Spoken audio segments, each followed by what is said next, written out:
Hello, this is Pastor Deborah again, and welcome to another episode of Spiritual Babylon, the ancient history, to help us understand what in the world is going on here on planet Earth and what has been in our governments, in our cities, in our homes, in our nations, and where it all began.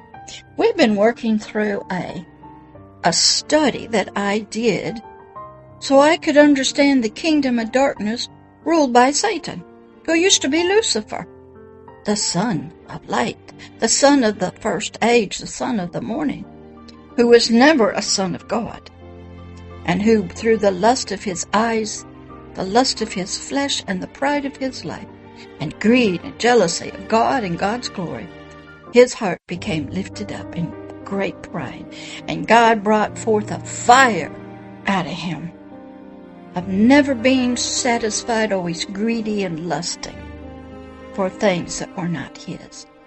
So he got cast down from the high third heaven, called the kingdom of heaven, as lightning to the earth, and we got to deal with him. And when he got cast out, the only kind of kingdom he knew, government system, was the kingdom of heaven. But so he began down here on planet Earth to build his kingdom, called the kingdom of darkness.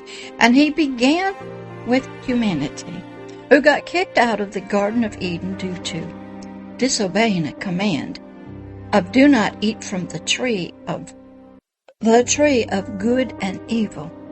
For in the day that you eat of it, you will surely die. Humanity, through our great-grandfather and grandmother, Adam and woman, who was not named Eve until she came out of the garden. Eve means the mother of all living, and the only living thing in humanity was the flesh, the lust of the eyes, the lust of the flesh, and the pride of life. The spirit part of us, Adam, the man, was dead to God. We lost the light, the relationship. We lost our family. We got kicked out of the kingdom. And we got kicked out and had to leave the Garden of Eden. So this Satan, the adversary of God and humanity, started building his kingdom of darkness on earth. And he began through man many, many years after we got kicked out. Those are a lot of wonderful stories. But here in this teaching, called Spiritual Babylon, we're learning the history. There was an actual earthly city and land, a kingdom called Babylon. It was an ancient empire and a city, and it had customs and culture and tradition, religious concepts, and it was ruled by a mighty hunter who would hunt both animals and humans and anything before the eyes of the Lord. And his name was Nimrod. Nimrod was an ancient ancestor all the way back to Adam. He came from the family line of Cain, who had killed his own brother Abel out of jealousy and spilled Abel's blood on the earth. Cain then went and he created a whole mess of people. And all the earth got so bad, everyone. God said, I'm going to destroy it with a flood. All civilizations have the story of a flood. But God spoke to one man named Noah, who had 3 sons, Shem, Ham, and Japheth. He said, you build an ark, you take your family, take their wives, take animals, I'll bring them to you 2 by 2, male and female, and you go on the ark while this flood comes. Probably took him thousands of years to build the ark before the flood came. Then it started raining, and God sent Noah and his family into the ark. The animals had come, he shut the door, and who knows how long they floated on the waters that flooded the whole earth. Now, everybody sees a rainbow. Is that right? That's right. What the rainbow is, it is a vow from God to humanity, all of nature, that he would never again destroy the earth, the creatures, and humanity by water. That was his vow when you see the rainbow. No, in the future, it will all be done by fire, not water. So here in this teaching, we're learning about the real Babylon on earth. And Nimrod, who came out of the ancestral line of Ham from Noah, due to a curse that was put on Ham's son, Cain. No, that was put on Ham's son. That's another story. So, here we are. We are thousands of years since the flood. There's lots of people. Humanity had multiplied. And now Nimrod shows up and says, we're going to build us a city. They were told to spread out over all the world, and they didn't. They stopped in the plain of Shinar. And they started building. And Nimrod, who had become a mighty hunter before the Lord, means I'm going to do anything I want to do. I'm going to kill humans, animals, right before your eyes. And he had done that. And Nimrod did things before, right in front of the eyes of the Lord and other humans that were considered by God rebellious, and made the people also to rebel before the Lord. If you're a leader and you teach people to rebel against the rule and the laws of God, of the kingdom of heaven, you're following your ancestor, Nimrod. That's right. Now let's pick up here in episode number 2, where we're going to continue. Now you open your eyes, your heart, and your mind, and you listen, and you learn. We're told by the historian Josephus. Have you studied all these historians and ancient philosophers? I've studied Buddha, Taoism, Confucius, ancient China, poets. Have you studied Scientology, Islam, Catholicism, Protestantism? Have you studied the Vikings and their Druid kings? Have you studied ancient slavery? Have you studied religion from the ancient days of Nimrod? That is a must if you want to learn truth and know how come this world is in such a mess. So the historian Josephus told us that Nimrod made the people to be glad that they did not spread out over the whole world as the Lord had commanded that they do. God was trying to repopulate the world, but the people stopped in the land of Shinar and started building a tower for Nimrod. It says by Josephus that the people were afraid to be scattered all over the world, and thus they would be alone and unable to protect themselves from the wild animals. Fear of death will cause you to break the law that God gave you. And that's what they did. Nimrod, we are told, seemed to promise safety, pleasures, protection, and building of a name, a reputation for themselves and their city, Babylon. And that they would be Babylonian citizens. And out of the fear of death from the wild animals, Nimrod was able to convince the people to settle down and build a great city. Sometimes people need a great foe, something to be afraid of, in order to violate the rules, in order to go against what it was righteous commands of this person. So Nimrod was good at convincing the people that don't follow this God's command. Just stay right here. I'll protect you. I'll take care of you. We'll build a city. We'll put some walls up. and the wild animals can't get in, then he, Nimrod, would strongly encourage them to build other cities. Spread out, take this pattern of cities, and build a great tower to reach up into the heavens. You see that a lot in ancient Chinese movies. The towers that they used to reach high up. Churches are the same way. Cathedrals are the same way. And when people couldn't build high up, they'd go high up in the mountains. What were they doing? They were trying to get back to heaven.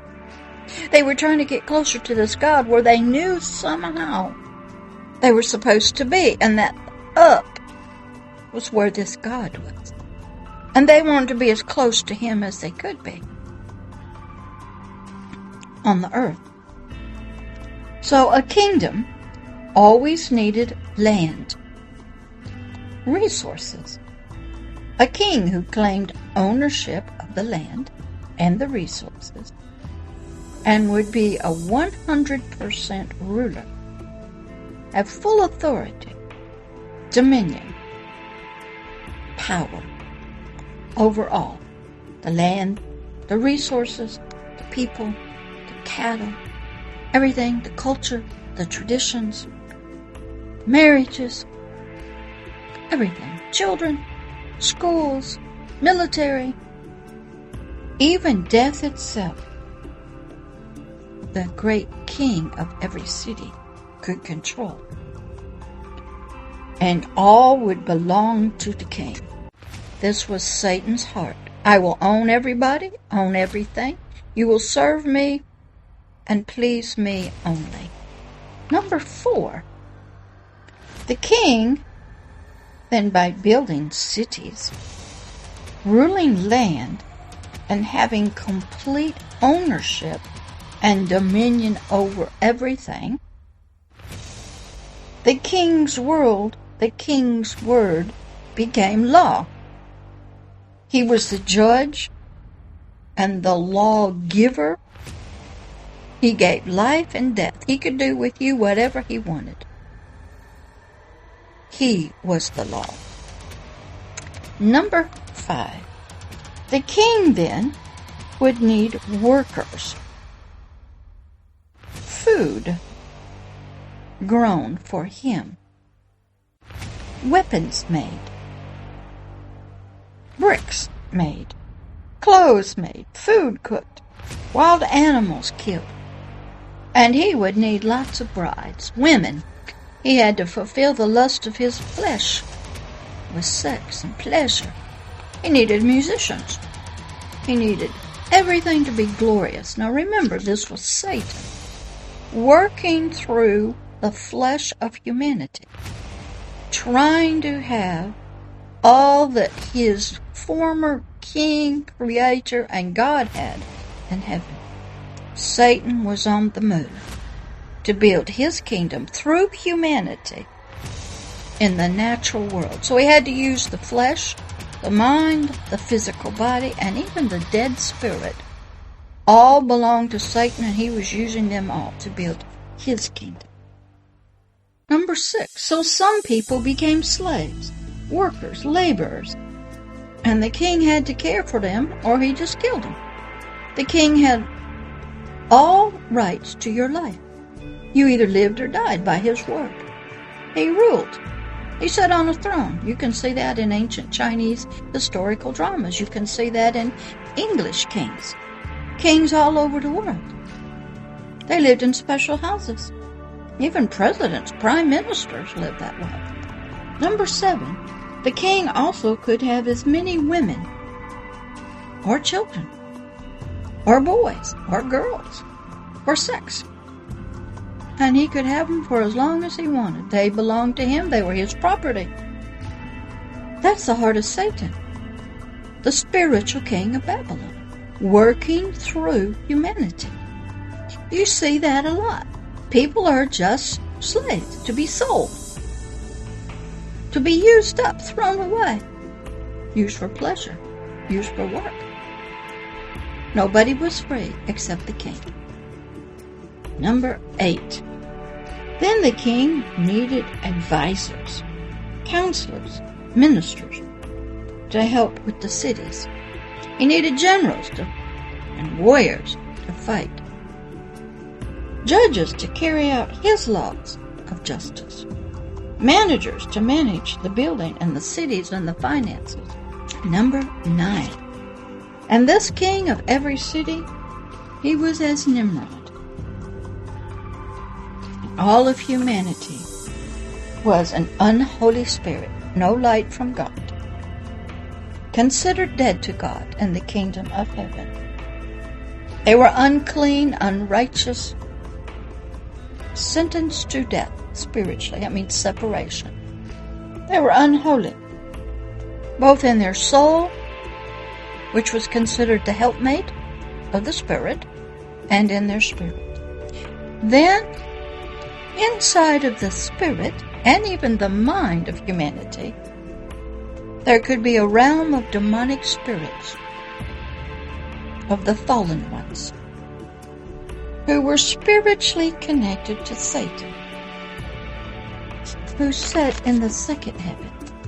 Satan wasn't going to leave any room for humanity to rule itself. He was going to rule through man's mind, their soul, the lust of the flesh, the lust of the eyes, the pride of life. He was going to rule the spirit because they were dead to God. So he put himself inside of our spirits, and he put on disguises and made himself out to be God to our spirit. Our spirit knew nothing. They were dead. They had no light. And our soul, who was supposed to be the helpmate of the spirit, did. But the soul also became powerful through the lust of the eyes, the lust of the flesh, and the pride of life. The second heaven, where Satan set up his kingdom. Here's how it works. Around the earth, our atmosphere is called the first heaven, where the clouds are, maybe even the sun and the stars, where gravity is. That's the first heaven. The second heaven, land, territory, was where Satan was. And the third heaven was where God, the God of creation, and all of the kingdom of heaven was. All right? You have to understand that.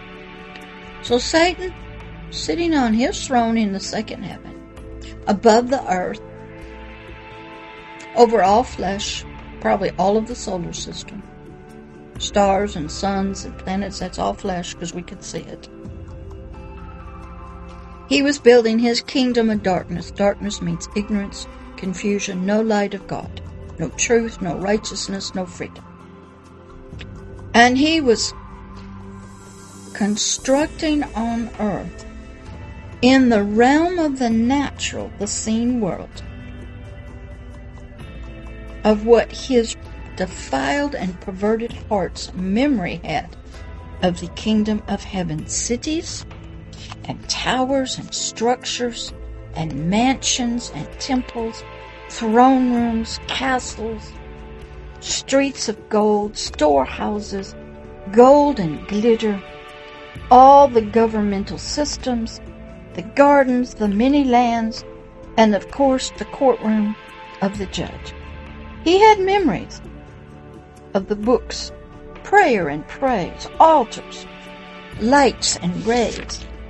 Satan had learned he must organize himself and his fallen ones into great cities, kingdoms, as he remembered the best that he could how the kingdom of heaven was. And guess how he did it? He hid himself in the second heaven, and inside the dirt body and the mind and the spirit of humanity. He would put his ministers inside of a human spirit that was inside of a dirt body, you. Just as he had done in the Garden of Eden in a serpent that spoke to woman about taking and eating of the tree of the knowledge of good and evil. That was during the first age of the Garden of Eden on earth. The Garden of Eden was a special spot that God had put here on the planet in the flesh, but it was a spiritual place that was supposed to expand out into all the world, but it didn't. And in that spiritual place, Satan went inside of a serpent. We believe that serpent had 4 legs, and then it was made into a snake with no legs. But he was spiritually in there. He did not want to show his real face, because he had already fallen out of heaven. He was a grotesque-looking individual, perverted and twisted and ugly now. No longer an angel, a messenger of light, beautiful and glorious. And we hopefully will get to his descriptions. It was gorgeous. So in the garden he went into a dirt body, a serpent. So he had familiarity with human flesh and dirt and animals. I've seen him in trees and animals, water and the sky and the wind. I've seen him in humans. You have to look through the gift of discerning of spirits to see that.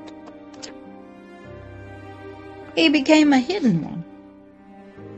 He was spiritually there, but undetected to the soul, and probably to the spirit.